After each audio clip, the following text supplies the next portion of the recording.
সুপ্রভাত। আসসালামু আলাইকুম। আমি মোহাম্মদ জোবাইদুল ইসলাম জোবায়ের।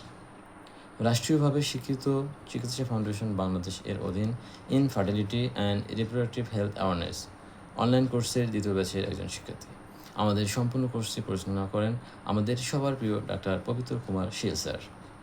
আজ আমি আলোচনা করব ধূমপান ও বন্ধ্যাত্ব প্রজনন স্বাস্থ্যে এর প্রভাব নিয়ে। ধূমপানে রয়েছে প্রায় ৭,০০০-এর অধিক ক্ষতিকারক রাসায়নিক উপাদান, যার মধ্যে রয়েছে নিকোটিন, কার্বন মনোক্সাইড এবং ক্যাডমিয়াম, যা প্রজনন অঙ্গের জন্য মারাত্মক ক্ষতিকর।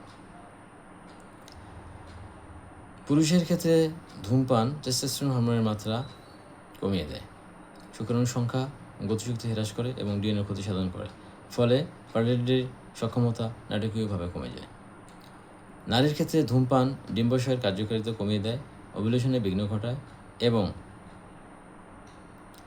গর্ভধারণের সম্ভাবনা কমায়। এমনকি গর্ভধারণ হলেও ভ্রূণের বিকাশে জেনেটিক ত্রুটি এবং গর্ভধারণের ঝুঁকি বহুগুণে বেড়ে যায়। মূল কথা, ধূমপান শুধু ফুসফুস নয়, একজন দম্পতির ভবিষ্যৎ স্বপ্নকেও পুড়িয়ে দেয়।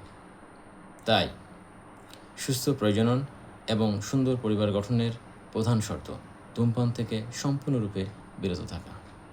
ধন্যবাদ।